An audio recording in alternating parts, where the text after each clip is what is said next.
Joe Biden, lui, est arrivé à Paris mercredi, mais c'est aujourd'hui qu'a officiellement commencé sa visite d'État. Et comme à chaque fois avec un président américain, la sécurité a été poussée à l'extrême. Périphérique coupé pendant des heures, sniper, convoi de plusieurs dizaines de voitures.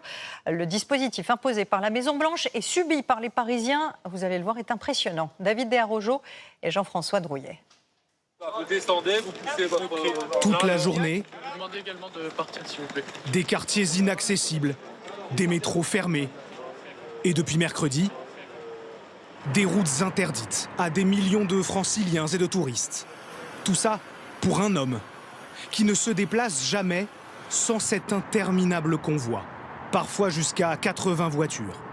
La sécurité de Joe Biden est assurée par ces hommes, costumes sombres, oreillettes, lunettes noires. Le Secret Service décide de tout, même à l'étranger. Combien sont-ils? Nul ne le sait. Les autorités françaises ne font que répondre à leurs exigences. Même le président américain n'a pas son mot à dire.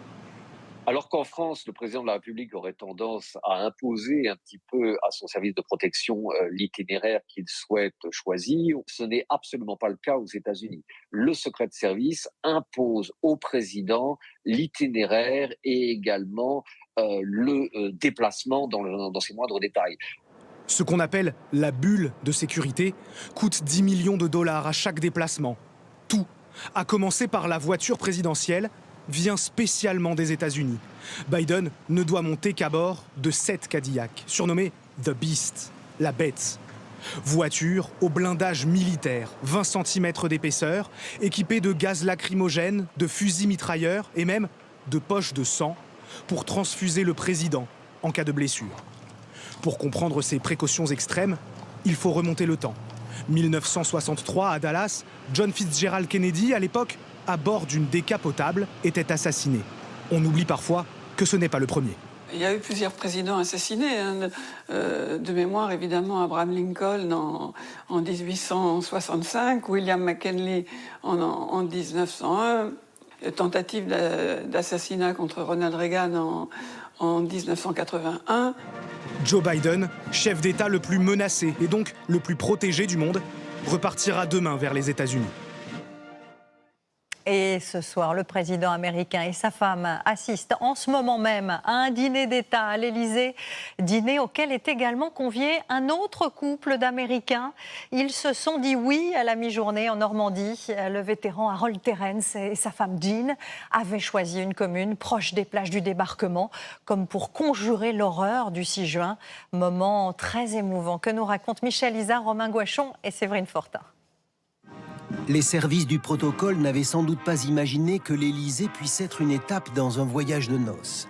Mais aujourd'hui, à 18h30, quand cette voiture arrive dans la cour d'honneur avec à son bord Harold Terrence, vétéran américain de 101 ans, et sa jeune épouse Jenny de 96 ans, c'est une histoire d'amour qui s'invite dans la grande histoire.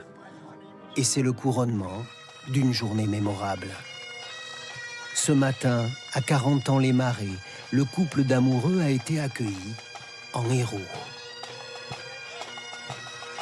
Quand j'ai appris de se marier à 40 ans, mais excusez-moi, mais mon cœur s'est rempli de chaleur et j'ai senti en moi une telle émotion. Je dis, faut que je sois là, faut que je sois là.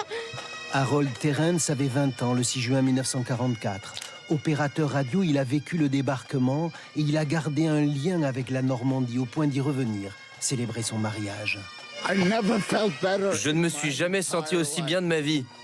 C'est le plus beau jour de mes 100 ans sur Terre. Je vous aime tous, c'est tout ce que je peux dire. Ils se sont rencontrés il y a 3 ans à peine.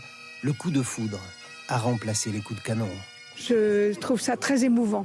Des gens qui se marient si tard et puis avec l'histoire, les vétérans, c'est très touchant.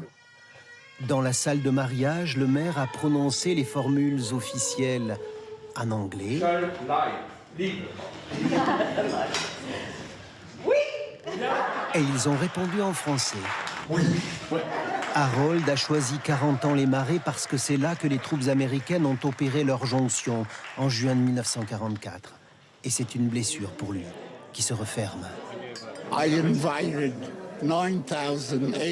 J'ai invité les 9836 soldats enterrés ici. Spirituellement, ils étaient avec nous au mariage et je veux qu'ils sachent que nous ne les oublierons jamais.